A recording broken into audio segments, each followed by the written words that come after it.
Более 50 тематических площадок и выставочных зон, 45 зон для проведения мастер-классов, компьютерных игр, тренажерных комплексов, выставки по истории конкурсов армейских международных игр, тематические стенды стран-участниц, 20 образцов военной и специализированной военной техники и, конечно же, зрелищные конкурсы соревнования в военном искусстве. Все это международные армейские игры.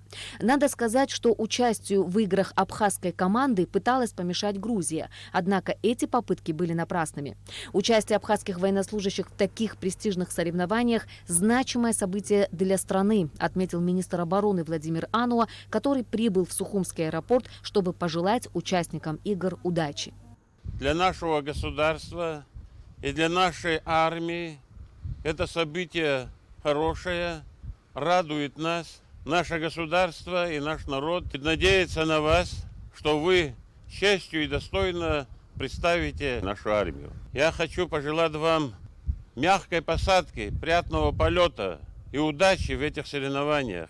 Один из самых зрелищных конкурсов военных игр – соревнования танковых экипажей в искусстве вождения и точности стрельбы из штатного и дополнительного вооружения.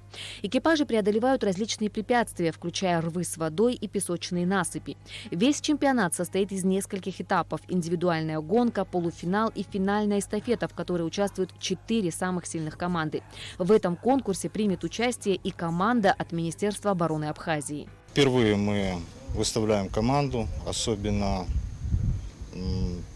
нас радует, что нам дали возможность выступить в танковом биатлоне, потому что это самый смотрибельный в Российской Федерации вид соревнований международных армейских игр. И вот нам выпала честь участвовать.